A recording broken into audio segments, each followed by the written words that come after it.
Primero quería darle la bienvenida a todos que están aquí con nosotros. Vamos a estar, ¿verdad?, en este conversatorio, que es el primero de 3 conversatorios, ¿verdad?, sobre el sistema de justicia juvenil aquí en Puerto Rico. Somos la organización Juvenile Justice Advocates International y aquí no está Douglas Cater, que es nuestro fundador y director, y Saraí García, que es directora de proyectos allá en México. Y nada, gracias a todos, ¿verdad?, por estar con nosotros. Primero, quería darles unas pequeñas instrucciones para cuando estemos, ¿verdad?, conversando con ustedes más ahorita. Sería primero que deben tener los micrófonos apagados. Si tienen algún problema de internet, en confianza pueden apagar sus cámaras y, ¿verdad?, también los invitamos a prender sus cámaras si así desean. Cuando quieran hablar, ya sea en el conversatorio o, ¿verdad?, al final para preguntas, pues simplemente utilicen la opción de levantar la mano aquí en Zoom, en Reaction, si nunca lo han utilizado. Y entonces, pues, pueden luego yo darle la palabra, pueden, ¿verdad?, hacer la pregunta o el comentario que deseen. Y pues nada, gracias nuevamente y dejamos aquí con Douglas Cater, que es nuestro fundador y director. Gracias, Ariana. Pues gracias a todos los participantes en este primer conversatorio. Como mencionó, mi nombre es Douglas Cater. Yo soy el director ejecutivo de Justicia Juvenil Internacional. Tenemos nuestra sede en la Ciudad de México. Pues represento esta organización dedicada a los derechos de adolescentes en conflicto con la ley. Nosotros como organización colaboramos con las autoridades de sistemas de justicia juvenil, con la sociedad civil y con los más impactados por el sistema, como los adolescentes y sus familias, con el fin de realizar un sistema de justicia juvenil más alineado a la Convención Internacional de los Derechos del Niño.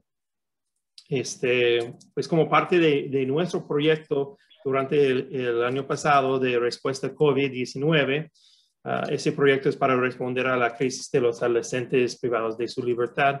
Durante la pandemia tuvimos la oportunidad de colaborar con algunas autoridades, universidades y entidades en Puerto Rico. Y es basada en esa experiencia que estamos realizando este primer conversatorio con ustedes. Muchísimas gracias por su participación. Y esperamos tener unas interacciones muy, con mucha fruta, ¿no? Muchísimas gracias. Gracias, Douglas. Bueno, pues nada, ahora presentamos, ¿verdad?, a Saraí García, que estará dándonos, ¿verdad?, la presentación. Y pues nada, que disfruten y aprendan mucho. Muchas gracias, Ariana, y muchas gracias, Douglas. Voy a compartir mi pantalla para pues hablar principalmente de cómo se aborda un sistema de justicia para adolescentes. Intentaré hacer lo más breve posible en esta presentación. Sí habrá un momento de preguntas y respuestas al final de esta etapa. Entonces, ¿cómo se abordan los sistemas de justicia para adolescente? Esto es, si estuviéramos en cualquier otra jurisdicción fuera de donde trabajamos en México o en una jurisdicción incluso common law, civil law, o sea, hay ciertos puntos de partida que son comunes denominadores cuando se aborda el sistema de justicia para adolescente. Voy a comenzar con esta frase que es de Nelson Mandela, a lo mejor ustedes la conocen, es famosa incluso en sistemas penitenciarios, esta frase que habla de que una nación no se conoce hasta que uno conoce cómo tratan a las personas que están adentro de las cárceles, ¿no? Así es como podemos saber cómo tratan a sus ciudadanos más encumbrados. Y aunque es famosa en sistemas penitenciarios, no siempre podemos dimensionar el impacto de esta frase.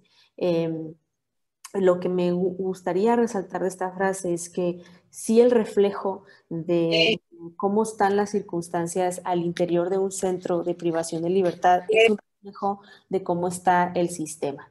Y eso lo tenemos que tener muy en cuenta. Si tenemos un sistema que vamos a hablar de estos, le podemos llamar pilares o áreas que se deben de separar para poder analizar y mejorar en cada sistema. Si están de alguna manera alineadas a principios que ya existen en la materia o a principios de protección de derechos humanos, o hay una mejor coordinación, se va a reflejar directamente en lo que sucede al interior de los centros de privación de libertad. Un sistema lo podemos abordar, sí, desde cómo suena muy tentador empezar a ver cuál es la legislación, qué es lo que la norma menciona acerca del sistema quizá, o cuántas personas existen privados de la libertad, o cuáles son los delitos que se cometen, ¿no? Sabemos que los sistemas penitenciarios en un inicio se concibieron pues para lidiar con el delito, la inseguridad en la comunidad, aunque viéndolo un poco de fuera y más adentrados en las historias de cada país, de cada jurisdicción, sabemos que no necesariamente es así. Puede haber otros problemas como a lo mejor la desigualdad sistémica, por ejemplo, que no siempre va a reflejar la realidad de lo que es la inseguridad en la comunidad, ¿no? Pero el principal enfoque cuando hablamos del sistema, ya el sistema, tenemos que pensar en prevención terciaria, y ahorita vamos a hablar de cuáles son estas prevenciones, porque es el punto de partida, al menos dentro de la norma y de las estrategias que están fuera de lo que es los esfuerzos judiciales, también se separan en los diferentes tipos de prevención. Podemos ver un sistema desde en qué momento el sistema empieza a afectar a las personas adolescentes y a sus familiares. Pues es desde el momento de la detención inicial. Ahí comienza a impactarles. Podemos hablar que quizá antes, por ejemplo, si tenemos comunidades donde hay una presencia muy pronunciada de la policía quizá, pero de manera estricta, el sistema de justicia se activa en el momento de la detención inicial, y en ese momento es cuando empieza a tener un impacto sobre la persona adolescente. Cómo fue la detención, si hubo violencia, si se respetaron derechos que deben de estar garantizados para las personas adolescentes al momento de la detención, y todos estos detalles. Hay cuestiones, no vamos a entrar tan a detalle porque no nos da el tiempo en esta sesión, pero ahí es donde comienza el impacto del sistema. Después es el qué sucede después de la detención. Si la persona adolescente tiene que esperar su juicio, ¿qué sucede durante ese tiempo? ¿Cuánto tiempo es ese tiempo? ¿Cuánto tarda el sistema en dar una resolución a un acto que se sospecha que lo hizo un adolescente o una adolescente? Y sobre todo, ¿qué sucede con esta persona adolescente durante esta espera? ¿Qué sucede con sus familiares? ¿Y qué sucede adentro del sistema? El tercero es si el sistema ya da una respuesta a lo que se sospechaba que una o un adolescente había cometido un delito, pues tiene que cumplir una sentencia, ¿no? Entonces, ¿qué sucede durante este tiempo donde se cumple una sentencia? Ahí sigue impactando el sistema sobre las personas adolescentes.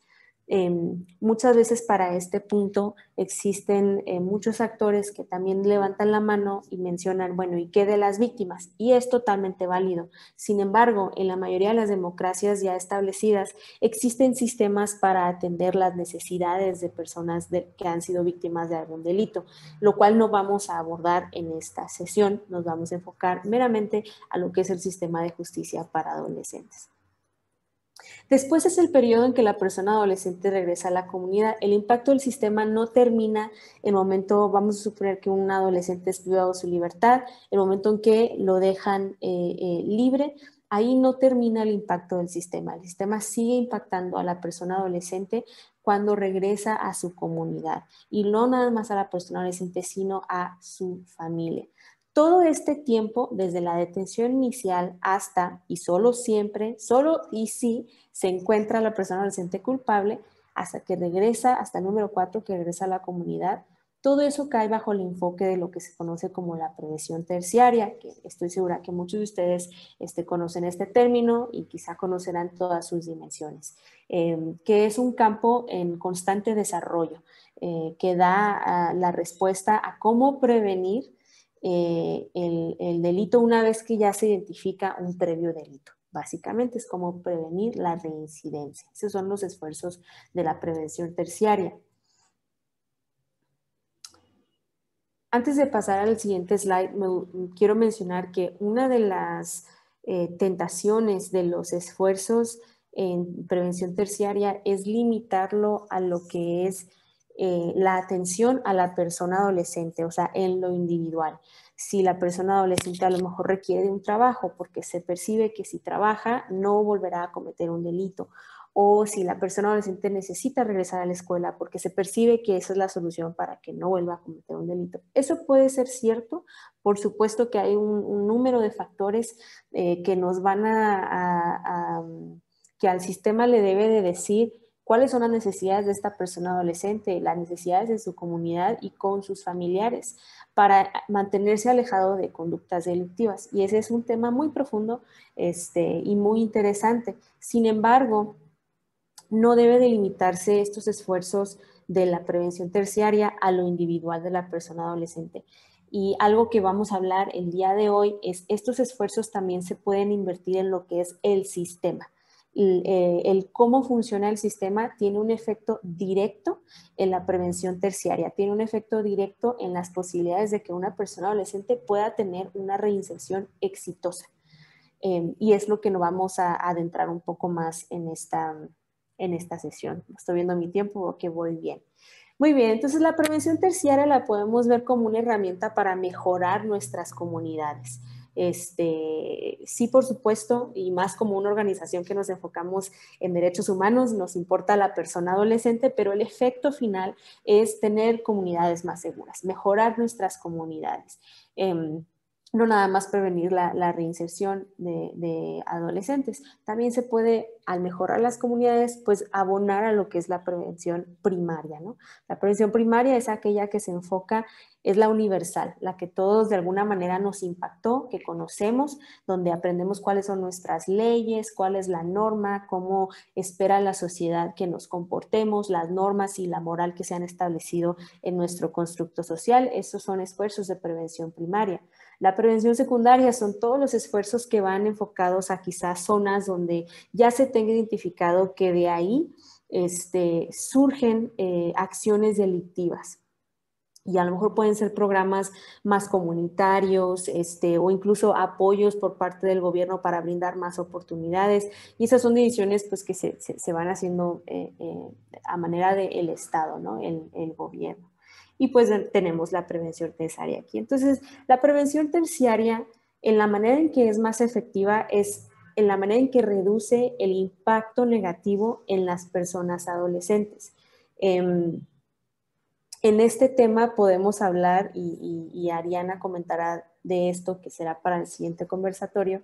En materia de adolescentes, uno de los principios es la mínima intervención, que va enfocado en reducir precisamente el impacto negativo. No se trata de que la persona adolescente no se responsabilice cuando se comprueba que ha cometido un delito, por supuesto. No estamos hablando de la etapa donde está esperando un juicio y es un presunto inocente. Estamos hablando del sistema como todo, ¿no? No estamos hablando de que la persona adolescente no se responsabilice de sus actos, del hecho delictivo cuando se ha comprobado que lo ha hecho. Simplemente se trata de que el sistema no debe abonar a la serie de factores previos al delito que llevaron a la persona adolescente a involucrarse en una conducta de esa naturaleza. Entonces, yo les mencioné que los esfuerzos de prevención terciaria tienen esta tentación de enfocarse directamente con la población en el sistema, y esos programas son buenos, deben de permanecer y ser fortalecidos igualmente, pero a la par deben de haber esfuerzos que estén abonando a transformar el sistema, a precisamente esto, a lograr que el sistema tenga el mínimo impacto negativo en la persona adolescente. Tampoco se trata de irnos al extremo de que el sistema debe tener un impacto positivo, porque eso sería, pues, de alguna manera brindarle al sistema una función que no tiene. La función del sistema es más que nada la cuestión de resolver la conducta delictiva y buscar esta reconstrucción, y bueno, ni siquiera para eso existen otras instituciones, pero de alguna manera establecer el camino previo para que se pueda volver a restablecer este tejido social, ¿no? Entonces, volviendo a recordar, tenemos un momento inicial. ¿En qué momento impacta el sistema en las personas adolescentes? Está el momento inicial cuando entran en contacto con la ley, y el momento final es cuando podemos decir esta persona adolescente ha sido reinsertada a la sociedad, y puede ser un ciudadano funcional, conforme a la ley, integrado en su comunidad, etcétera. Voy a hablar no tan profundamente, pero es importante tener esto como el marco conceptual. Bajo el derecho internacional, lo que rige los principios y las recomendaciones, sobre todo para los estados que han ratificado la Convención de los Derechos del Niño, o incluso estados que no la han ratificado, del sistema de las Naciones Unidas, se ha abordado cuál es la mirada que los niños, niñas y adolescentes deben de tener cuando están sujetos o en contacto con la ley o sujetos al sistema de justicia. En específico, algunos artículos de la Convención de Derechos del Niño, pero más a profundidad en el comentario 24, que es la interpretación del sistema de justicia. Y para hablar, englobar, el comentario 24 es una herramienta, sí, para los estados para saber cuáles son estos lineamientos que el grupo de expertos internacionales recomiendan para que se aborde un sistema de justicia para adolescentes, incluso para crear sus bases o mejorarlo. Y lo podemos dividir en los siguientes temas. Primero me gustaría mencionar que existe un estudio global que se publicó en el 2019 sobre los niños, niñas y adolescentes que están privados de su libertad en todo el mundo. Y esto es en todo tipo de contexto, en el sistema de justicia para adolescentes, en instituciones de salud o a lo mejor en estaciones migratorias, pero todo contexto donde algún niño, una niña o un adolescente se ha privado de su libertad. Y es un reporte muy largo, pero también que ha revelado que todavía en la actualidad existen muchos niños, niñas, adolescentes privados de su libertad, en muchas ocasiones en condiciones muy precarias, con violaciones de derechos humanos, y trae ciertas recomendaciones para que los estados puedan atender a esta población. Entrando al comentario 24, se puede vivir como en estos grandes temas. El primero es la prevención, pero esto desde el punto de vista de la prevención primaria y secundaria, ¿no? ¿Cuáles son los esfuerzos que los estados tienen para prevenir el delito en niños, en esta población, niños, niñas y adolescentes? No estamos hablando de adultos. Un tema muy comentado es la edad mínima punible. ¿Cuál es la edad recomendada por parte del comentario 24? Es 12, es decir, que se recomienda que una persona menor de 12 años, no cumplidos los 12 años, si se encuentra sospechoso de haber cometido alguna conducta delictiva, que pase por un sistema distinto al sistema de justicia para adolescentes.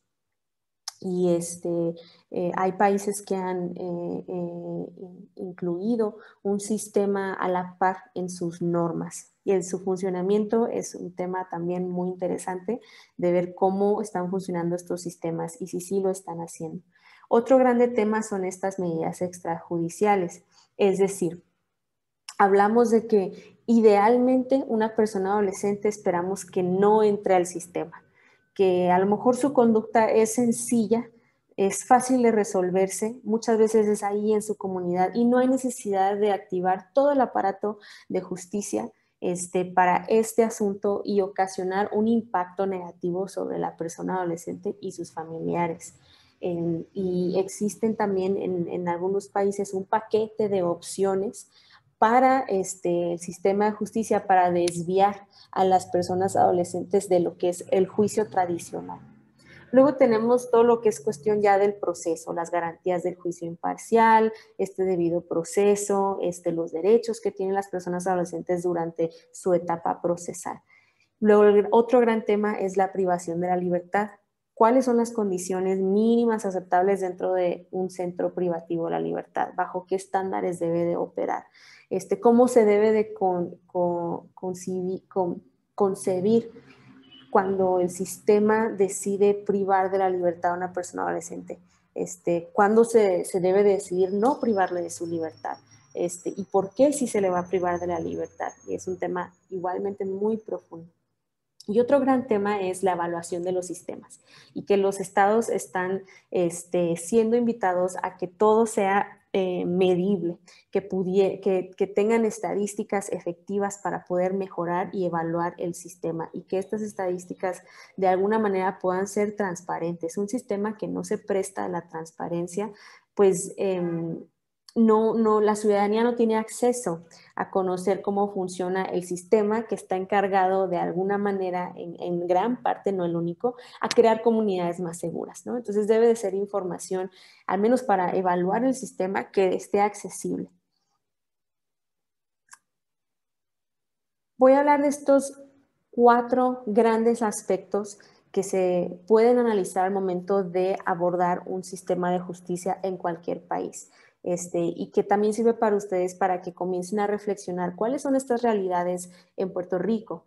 Lo primero es qué esfuerzos se hacen en materia de prevención primaria y secundaria, ¿no? Luego nos vamos a toda la parte de prevención terciaria y comenzamos con la excepcionalidad del internamiento, que es un principio mencionado en el comentario 24. ¿Cómo se decide privar de la libertad a una persona adolescente? ¿O cuáles son los parámetros? ¿Cuáles son los principios? ¿Quién lo decide? ¿Bajo qué circunstancias se decide? Y luego es por cuánto tiempo se decide, ¿no? Sea previo al juicio o sea después del juicio. ¿Cómo los sistemas han decidido que se debe de utilizar la privación de la libertad? La convención menciona que el internamiento debe ser la última opción. Excepcional quiere decir que hay unas opciones antes de decidir privar de la libertad. ¿Y cuáles son esas opciones? Pues deben de estar en la norma o pueden ser en otras instituciones. Hay diferentes mecanismos que se han creado incluso por regiones, ¿no?, geográficas en el país. Y a esto les llamamos medidas extrajudiciales. Estas pueden existir antes del juicio, es decir, para que no se vaya por la vía del juicio tradicional a la persona adolescente, o después del juicio, si se le encuentra culpable, cuáles son las medidas distintas a estar cumpliendo tiempo dentro de una prisión para reponer o reparar el daño que se hizo a la sociedad. Y luego hablamos de la brevedad del internamiento. Ok, una cosa es cuáles son estos filtros para asegurar esta excepcionalidad o cómo funcionan estas desviaciones del sistema, pero aún sujetos a un sistema. Y después hablamos de, bueno, ok, se tuvo que decidir privar de la libertad a una persona adolescente. No había otra opción más que esa opción. Entonces, ¿cuánto tiempo va a estar privado de su libertad? ¿Cuánto es lo correcto? ¿Cuánto es lo indicado? El comentario 24 tiene algunas recomendaciones, sobre todo para lo que es antes del juicio, en cuestión de meses. Y eso debe de poder ser medible en un sistema. Nosotros muchas veces cuando entramos a una nueva jurisdicción, la primera pregunta que tenemos para los jueces es, ¿cuál es el máximo de tiempo que una persona adolescente puede esperar su juicio en detención? Y en muchas ocasiones la respuesta es inmediata porque la norma lo menciona, X número de meses. Pero cuando no es una respuesta inmediata, entonces hay que analizar, bueno, cuáles son los parámetros dentro de la norma, ¿no? Debe de poder existir un límite y ese límite debe de poder ser adecuado para una niña o un niño o un adolescente. Y hablamos ya, aunado a esto, a todo lo que son las garantías dentro de la detención, las condiciones dentro de un centro de internamiento. Unos minutitos más y termino. Y por último, yo les comentaba que los esfuerzos de la prevención terciaria no terminan el momento en que, o el impacto del sistema no termina el momento en que la persona adolescente puede regresar a su comunidad. Continúan, debe haber un proceso de seguimiento. Y a todo esto le podemos abordar de diferentes nombres. Nosotros le hemos puesto una reinserción familiar, ¿no? Con esperas de que la persona adolescente pueda reinsertarse con su familia. Si no es posible, que se pueda reinsertar en una comunidad, en la sociedad. Pero de preferencia, o si es más posible, pues una reinserción familiar. Y con este slide voy a terminar. Este ya es el último slide y podemos pasar a la siguiente parte de esta presentación. Podemos pensar como en 3 grandes áreas de enfoque. La primera es este sistema de protección que puede estar fuera del sistema de justicia, es decir, puede ser un sistema totalmente diferente o que aborde muchas áreas de la niñez, o puede ser un sistema a lo mejor de la corte, pero que sea separado del proceso judicial tradicional, que haga estas 2 desviaciones, la desviación antes de entrar por una vía judicial tradicional o la desviación durante el proceso. O al momento de cumplir la sentencia. Esto es, de nuevo, para evitar el mínimo impacto negativo del sistema sobre la persona adolescente y sus familias. Y todo esto se debe llevar a cabo mediante vinculaciones institucionales. Eso es otra cuestión que nosotros evaluamos. Ok, existe este sistema a lo mejor en la norma. ¿Cómo opera? ¿Con qué instituciones? ¿Está el sistema escolar incluido o no? ¿El sistema de salud o no? ¿O qué otras instituciones están involucradas en vincular a este sistema como de protección que puede garantizar estas desviaciones del sistema judicial? Luego vamos a la parte del grosso, ¿no? Que es ya la eficacia del sistema. Y nosotros comenzamos con el tema de especialización porque un sistema que de alguna manera no funciona separado del sistema de adultos tiene una mirada adultocéntrica. Entonces, eso es lo primero, que el sistema pueda ser especializado. Es decir, que los jueces solo conozcan casos de adolescentes, que los centros tengan a los adolescentes separados de los adultos o de las personas adultas que están en el sistema de adultos, que de alguna manera exista un enfoque especial a las personas adolescentes que entran en contacto con la ley.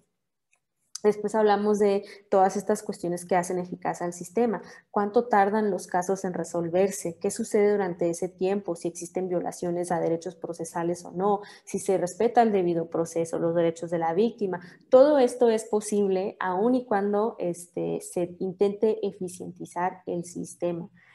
¿Cómo se aplica la excepcionalidad del internamiento? Las salidas alternas de las que hablamos, estas son ya durante el proceso, esta desviación del sistema, pero durante el proceso. Y por último, la cuestión de transparencia. Estos son como de alguna manera indicadores muy generales de los cuales se generan indicadores más específicos. Pero en la cuestión de transparencia es cuando nos encontramos un sistema que es totalmente hermético, hay una preocupación, ¿no? A falta de ojos dentro del sistema, ¿cómo se garantizan los derechos humanos, ¿no?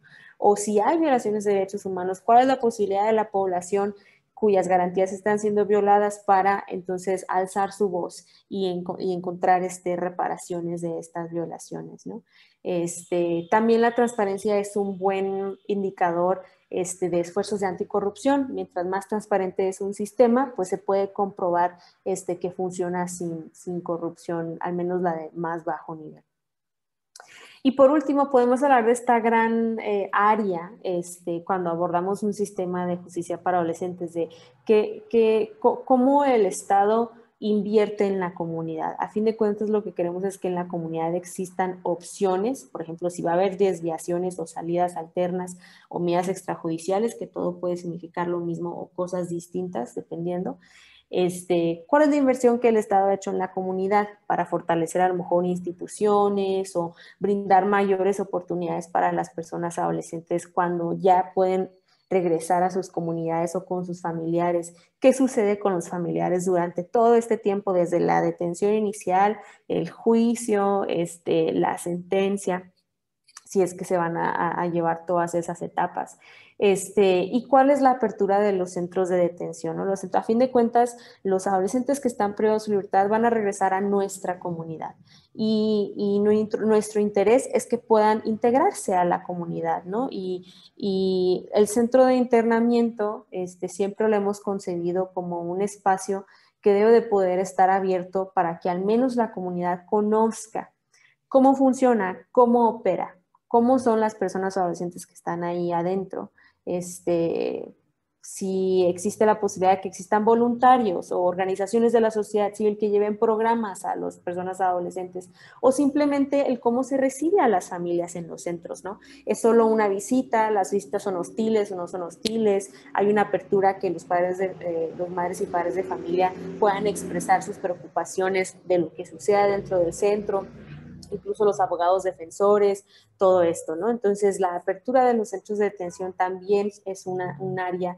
que debemos de enfocar. Entonces, yo lo he dividido en estas tres grandes áreas: Hay otros enfoques que lo dividen en áreas quizá más estrictas, basadas específicamente en la norma o en el proceso judicial, pero estas son las áreas que engloban tanto el proceso judicial tradicional como lo conocemos, como estos momentos que pueden ser a la par o incluso después de que termina la responsabilidad de la persona adolescente ya en su comunidad, ¿no? Así se aborda el sistema, porque es un sistema y no solo se puede ver una parte o uno de los tres poderes solamente. Esto engloba todo el tiempo en que el sistema está impactando a la persona adolescente o sus familiares, ¿no? Entonces, pues bueno, hasta aquí mi presentación. Espero haya sido clara al menos en estas como grandes áreas y aspectos en los que nosotros observamos cuando entramos o nos acercamos a un sistema de justicia. Esos son los aspectos que queremos conocer del sistema, ¿no? Si no evaluamos estos aspectos, no podemos decir si es un sistema alineado a derechos básicos, alineado a los principios internacionales de justicia para adolescentes o alineados incluso a toda la teoría de desarrollo de la persona adolescente, ¿no? Entonces, pues bueno, muchas gracias, Ariana, muchas gracias a todos. Hasta aquí es la presentación. Bueno, gracias, Saray. Ahora vamos a estar, ¿verdad?, entrando a la parte que ya sería más bien el conversatorio, así que pues claramente los invitamos a todos y a todas, ¿verdad?, a participar, ¿verdad?, de las preguntas que vamos a estar haciendo, que son preguntas sencillas y básicamente para, ¿verdad?, ver su opinión, ¿verdad?, y qué ustedes opinan del sistema actual de Puerto Rico, ¿verdad?, del sistema de justicia juvenil. Voy a estar presentándolas.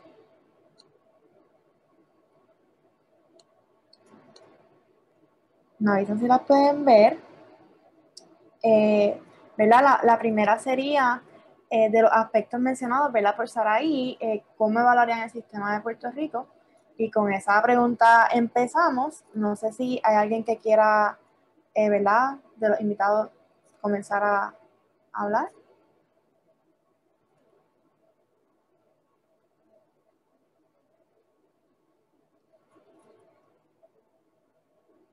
Pueden, básicamente, ¿verdad? Saray estaba hablando, ¿verdad?, de lo que la organización mira cuando está evaluando un sistema en una jurisdicción.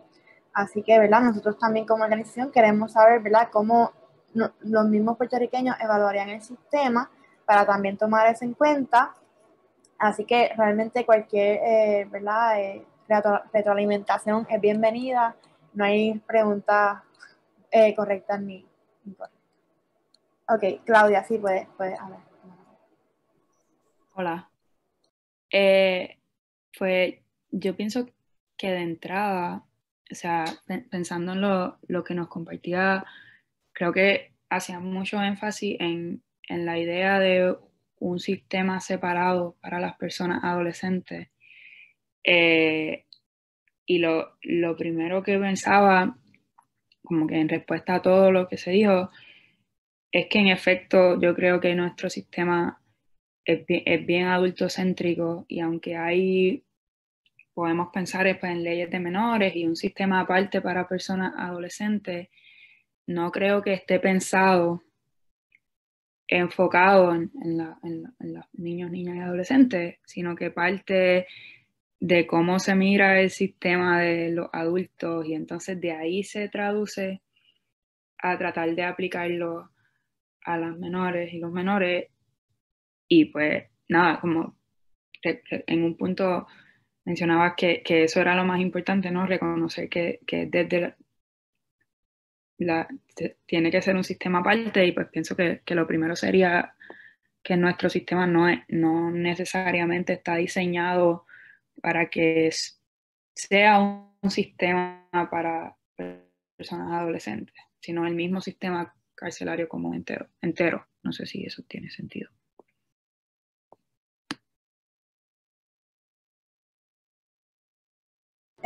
Sí, puede pasar a hablar, señora María. Sí, y disculpa que no prenda la cámara, pero es que tengo el internet muy malo. ¿Verdad? Yo concurro con lo que acaba de decir Claudia. El sistema nuestro, no el resultado, ¿verdad? Porque cuando uno mira las leyes es una cosa, cuando uno ve los resultados que dan esas leyes son otros. Entonces, en lugar de ser un sistema que tienda a la rehabilitación del menor, realmente es un sistema que mira cómo castigar, ¿verdad? El hecho ocurrido o la falta cometida por el menor. Entonces, algo que también nosotros tenemos que mirar, y Sara lo menciona, ¿verdad? Cuando esa persona, ese joven sale de nuevo a la sociedad para reintegrarse, no hay un sistema de apoyo que diga, bueno, este joven, hay algunos que no tienen familia donde ir, hay algunos que volver a su comunidad es un problema para él, ¿verdad? Entonces, si cuando él termina de cumplir en la institución juvenil la falta que cometió y sale a la comunidad a volver al mismo ambiente donde estaba, es un problema, ¿verdad? Es un problema y no por el hecho de volver al mismo sitio, es la falta de un sistema de apoyo que lo ayude en términos educativos, que lo ayude en términos de obtener una vivienda, si es que no, un familiar no es fiable, ¿verdad? Ir a vivir con un familiar que realmente resulte una persona que le ayude a reenfocar, ¿verdad? La forma de ver su vida. Así que yo creo que pues las leyes pueden ser hermosas, pueden estar escritas, pueden tener unas exposiciones de motivos que uno pues le arrancan lágrimas a uno de todos los buenos deseos que tienen. Pero cuando ese sistema mira hacia castigar en lugar de rehabilitar, tenemos un grave problema. Y yo creo que en Puerto Rico tenemos un grave problema. María, ¿de dónde nos visitas? Y también Claudia, perdón, para saber. Yo soy de coordinadora del programa Pro Bono de la Escuela de Derecho de la UPR.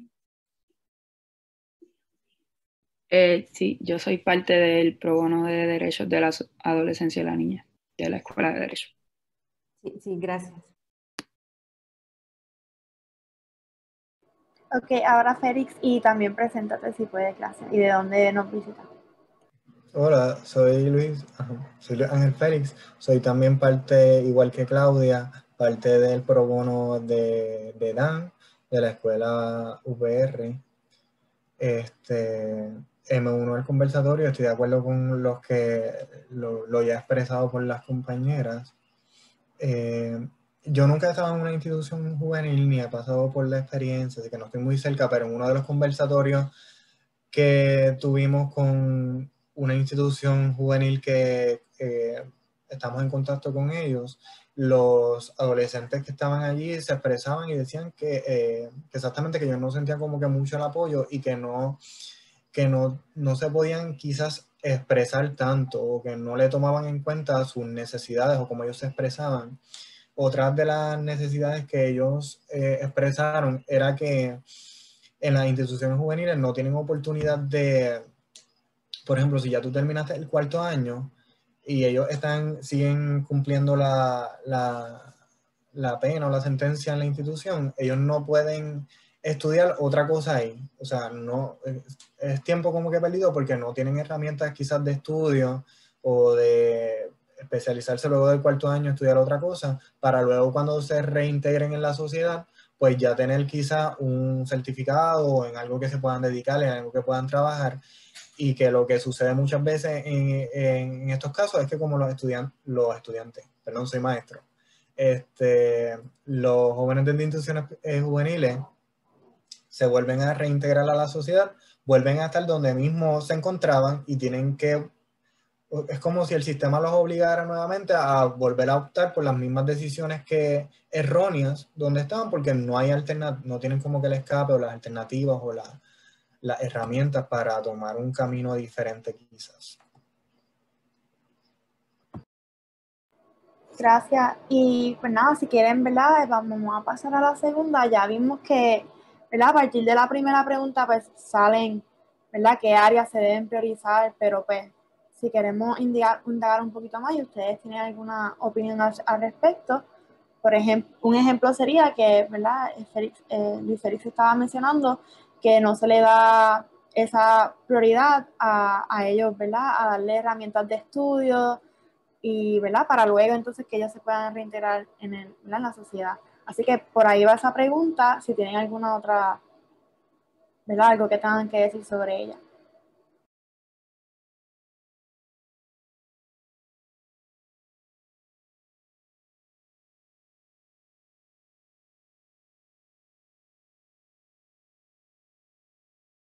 Pueden decir cualquier cosa, estamos en confianza, de verdad que no estamos en un examen, así que podríamos, ¿verdad? Mencionar cualquier cosa que ustedes como, ¿verdad? Tienen experiencia con trabajar con la juventud, ya sea de cerca o, ¿verdad? O a través de sus organizaciones o a través de otras personas, ¿verdad? Que en confianza pueden mencionar acerca de eso y si no, pues también de la tercera pregunta. Buenas tardes. Sí, buenas tardes. Buenas tardes, Loida. Sí, perdonen que no prenda la cámara, pero es que aquí en Puerto Rico la señal es un poquito fuerte. Nada, yo lo que quería compartir era, yo soy trabajadora social escolar, me interesa mucho el tema de los adolescentes y los jóvenes, ya que participo diariamente con niños de 8 a 13 años o más para una transición a la escuela superior. Y el problema mayor que he tenido que impactar es las necesidades, ya sean en el área emocional y social, en el hábitat de cada uno de esos estudiantes, para apoyarlos y darle luz a que no tomen malas decisiones. Por ejemplo, la autoestima, la laceran con el bullying, o no sirvo para nada, o este tipo de comentarios que a la misma vez, cuando ya es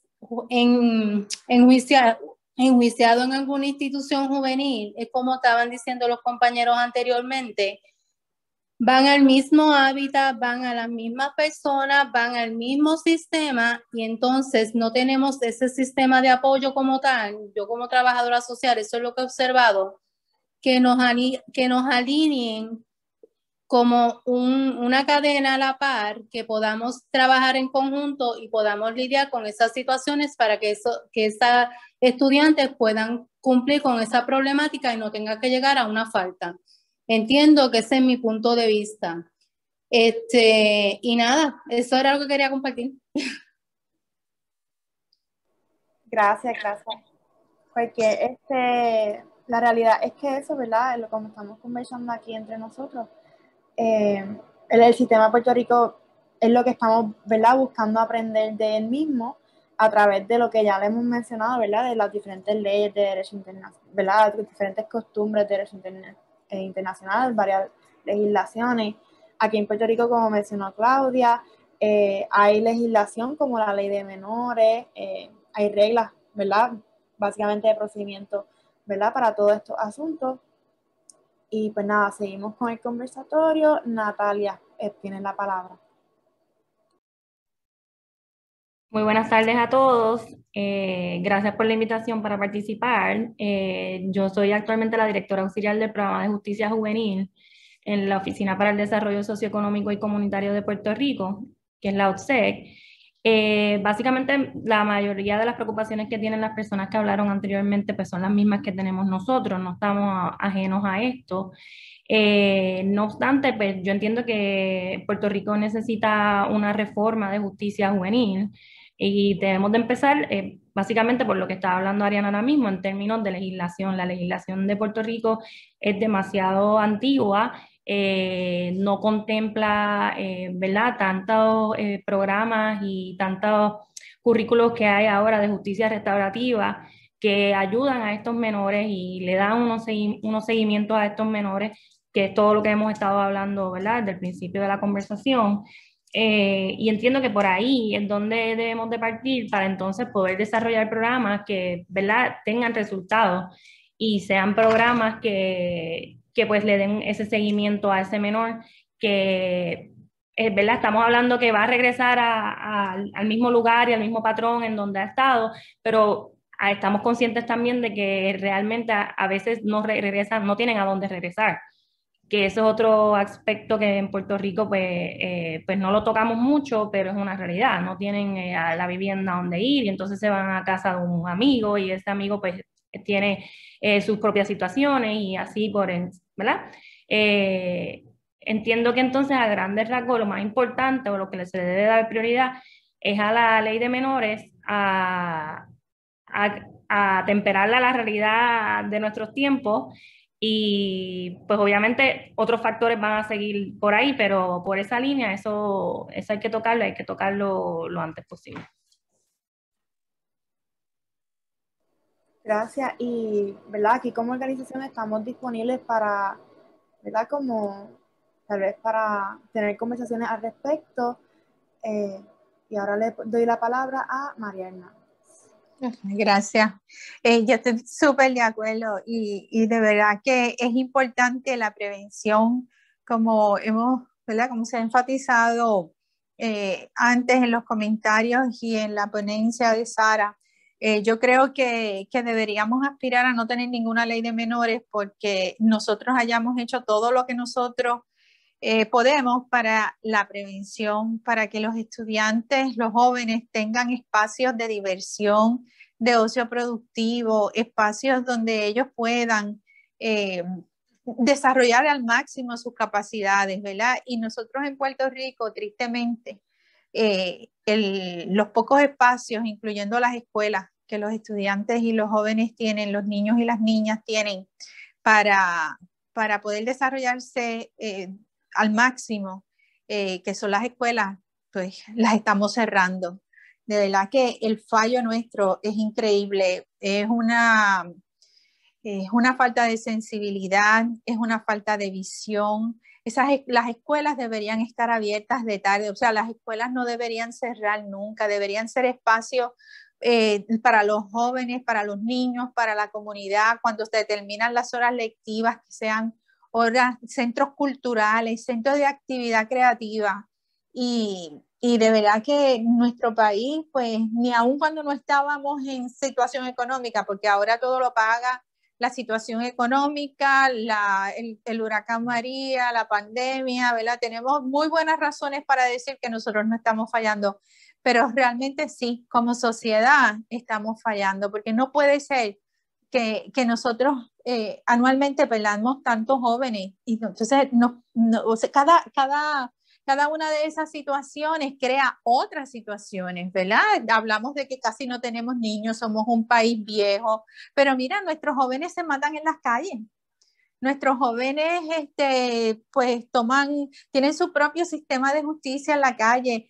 Cada vez el asunto de las drogas, el narcotráfico cada vez es mayor. Cada vez hay, ¿qué te digo? Todo es como una cadena, ¿verdad? En la televisión hay anuncios de que hay que tener las tenis más caras, hay que tener los pantalones, los maones más caros, porque si no, pues mira, no estás nada. Entonces, muchas veces en estudios y en reportajes que se dan sobre los muchachos, pues mira, no, nuestros jóvenes entran al narcotráfico porque es una forma de satisfacer económicamente todas esas luces falsas que se le venden a través de anuncios y a través de las grandes corporaciones, ¿verdad? Que son las que se lucran con ese dinero. Totalmente de acuerdo, ¿verdad? Como soy parte ahora mismo de la organización por algo, ¿verdad?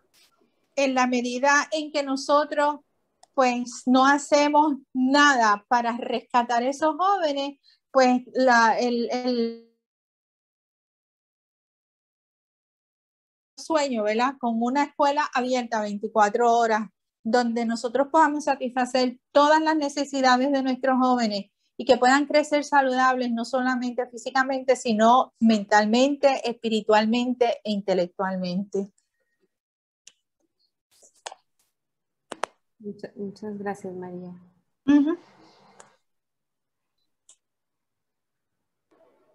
Bueno, gracias María y gracias a todos, ¿verdad?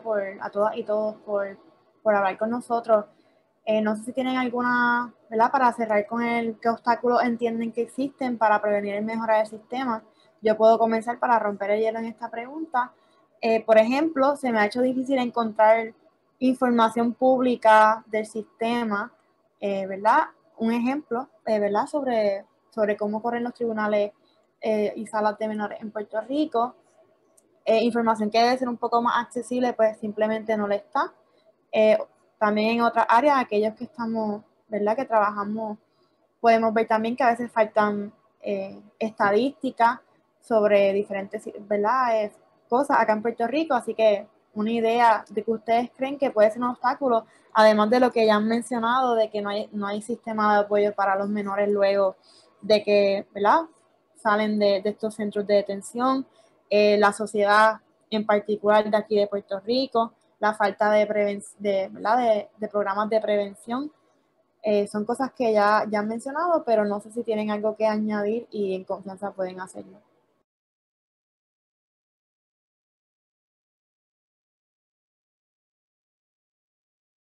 Claudia, sí, tiene la palabra. Yo pienso que como estructuralmente hay un montón de cosas que se pueden pensar y de seguro muchas cosas que funcionan y otras que no, pero pienso mucho y también en que la forma en que nosotros pensamos el sistema, o sea, cómo lo conceptualizamos en nosotros mismos, también es un obstáculo, me explico. Por ejemplo, de las primeras cosas que dijimos es cómo el sistema era punitivo. Lo que estoy pensando es que una vez un menor, Saraí cuando hablaba tuvo mucho cuidado en distinguir entre cuando hay una acusación y versus ya cuando se decide que un menor debería pasar tiempo privado de la libertad por X razón, pero siento que aquí ya si tú por alguna razón, una acusación o lo que fuese, entraste al sistema o empiezas por esa línea de efectos del sistema, pues ya hay como un sello y un estigma que hace que pienso que imposibilita salir, poder liberar de ese efecto, independientemente de que no se decida que en efecto tiene que pasar tiempo privado de libertad, o si sí, pues aún peor. Y nosotros, o sea, que nosotros mismos digamos, pues esta persona le ponemos este sello de persona que hizo esto, aunque sea cuando fuese menor de edad, pues imposibilita pensar en otras cosas, como otras cosas que hemos hablado, como la falta de apoyo al reingresar, la falta de proyectos educativos, pues también tienen que ver con que pensamos en cómo pensamos sobre las personas que son parte de este sistema o que ingresan en este sistema. Y pienso que que es un obstáculo que también podría pensarlo en cosas como para priorizar, la parte 2, y es empezar tal vez a cambiar cómo nosotros mismos vemos y nos acercamos cuando hablamos de los adolescentes y las adolescentes que son parte por alguna razón u otra del sistema. Gracias, Claudia. Para aclarar, sería más bien, ¿verdad? Como esa estigmatización que hay hacia los jóvenes que ingresan al sistema y cómo, ¿verdad? También eso tiene que ver, ¿verdad? Con la falta de educación y como decía la señora María, la falta de, ¿verdad? Los problemas que se ha enfrentado el sistema de educación en general en Puerto Rico y cómo los factores socioeconómicos aquí en Puerto Rico se han visto afectados y entonces cómo eso afecta a la población más, ¿verdad? Más propensa a sufrir de esta. Bueno, gracias. No sé si, ¿verdad? Cualquiera que tenga que mencionar algo sobre alguna de las preguntas, que tenga alguna experiencia con estas instituciones juveniles. Sé que hay personas aquí del DAN. No sé si quieran, si han tenido alguna experiencia con las instituciones. Y nada, quería, ¿verdad? Darle las gracias a todos por darse la vuelta. Aunque, ¿verdad? Estamos a distancia, se agradece mucho que hayan tomado de su tiempo para estar con nosotros y aprender, ¿verdad? De lo que lo que tenemos en visión y lo que queremos traer para Puerto Rico. Claramente todo sería en beneficio de los jóvenes y de nuestros menores. Y pues nada, de verdad que gracias por tomar interés en este asunto. Veo que tenemos a alguien nuevo, el señor Acosta. Para beneficio de ella, saludos. Estamos, ¿verdad?, terminando la parte de las preguntas del conversatorio, pero si quiere, ¿verdad?, hacer mención de, ¿verdad?, si quiere conversar con nosotros sobre alguna de estas preguntas en confianza, estábamos acabando de terminar esta parte, pero tiene la palabra si así desea. Bueno, buenas tardes. No sé, parece que copié mal la hora. No sé si fue que entré más tarde. Pero nada, yo soy psicóloga clínica y he trabajado por muchos años particularmente con la población de educación especial. Una tercera parte de los niños que están en el sistema público en Puerto Rico de enseñanza pública son niños y niñas que están registrados en el programa de educación especial. Y mi interés en el área de justicia juvenil comenzó hace quizás 3 años. Una compañera psicóloga, la doctora Irma Serrano, que es psicóloga social comunitaria, me llamó por teléfono. Iba a haber una conferencia de prensa sobre un proyecto de ley que se quería presentar a la legislatura, particularmente para establecer la edad mínima en que un menor podía ser ¿verdad?, llevado ante los tribunales y ser juzgado como adulto. Y en realidad yo no tenía ningún conocimiento en particular en esa área, pero ellos querían que hubiese un especialista en desarrollo y pues yo he trabajado casi 30 años en el recinto de ciencias médicas, trabajando con la población que ya les mencioné. Y ella me envió una serie de documentos y obviamente me sorprendió el hecho de que en Puerto Rico más del 50% de los niños y niñas, y me refiero, ¿verdad?, tanto a niños, niñas en edades, de diferentes edades, pero particularmente adolescentes, que están dentro de las instituciones juveniles, estaban registrados en el programa de educación especial antes de ser intervenidos, ¿verdad?, o de ser ubicados en instituciones juveniles. Así que en ese sentido me interesó, ¿verdad?, el tema, y a partir de ahí, pues, luego de la conferencia de prensa y demás, el Colegio de Abogados me invitó a ser parte de la Comisión de Derechos de la Niñez del Colegio de Abogados. Bueno, entiendo que porque aunque la mayoría de los participantes son abogados, yo creo que solamente habíamos 2 personas que trabajamos, ¿verdad?, en términos de la psicología y demás. Así que a partir de ahí, pues yo he estado de alguna manera tratando, ¿verdad?, a través del Colegio de Abogados y otras organizaciones, de ver si podemos mover ese proyecto de ley. Por eso estoy aquí interesada en participar de esta reunión o conversatorio. Gracias y bueno, nuevamente gracias a todos ¿verdad?, todos y todas por estar aquí con nosotros. Entendemos, ¿verdad?, ya terminamos este conversatorio, pero queríamos dejarles saber que pues, este es el primero de 3 conversatorios. El segundo va a ser que sería la especialización en el sistema de justicia para adolescentes. Este sería el martes 6 de julio a las 6 de la tarde, es la misma hora y mismo día, ¿verdad?, en la semana, para beneficio de todos.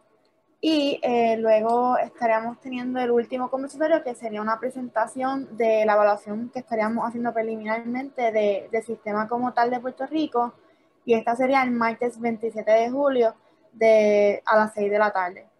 nada, para que lo tengan en sus agendas, ya, ¿verdad? De antemano. Y pues saben que, o si no, les digo que si van a las 3 conversatorios, incluyendo este, pues van a tener un certificado de participación. Y bueno, para terminar y darle las gracias, espero que, ¿verdad? Que tengan un buen día y gracias por estar con nosotros hoy. Ariana, quisiera hacer una pregunta antes de... Claro. Obviamente por alguna razón, mi calendario me dijo que era a las 7 de la noche y supongo que era a las 6, por lo que veo. ¿Habría alguna posibilidad de que yo pudiera acceder a la primera presentación de alguna manera? No sé si eso es posible, que ya que está grabada, me interesa mucho porque obviamente estoy trabajando en el área, ¿verdad? Con la Comisión de los Derechos de la Niñez del Colegio de Abogados. Y bueno, me interesaría muchísimo poder tener esa información. Sí, claro, por lo menos por ahora vamos a estar, ¿verdad? Vamos a estar presentando este video, la conversación completo para su beneficio, y también luego haremos una publicación en nuestras redes sociales que también podemos compartir con ustedes para que vean los puntos claves, ¿verdad? De este conversatorio y más. Y nada, siempre a la orden de donde ustedes mismos recibieron el correo, que es ariana@jjadvocates.org, pues en confianza me pueden escribir para cualquier pregunta, sugerencia, para colaborar con nosotros, cualquier cosa. Perfecto, gracias. Perdóname, en el chat Douglas puso que puede ser disponible el enlace al video. Si ella puso su correo electrónico, pues va a tener acceso a él. Y allí está la presentación de Sara. Okay. Y el video estará disponible muy probablemente en YouTube, ¿correcto, Douglas? Sí. Para que lo puedan ver los que deseen. Sí, supuestamente todos registraron con sus correos electrónicos para asistir en esta llamada. Entonces, con esta lista de registración enviaremos la liga de este video. Muchas gracias.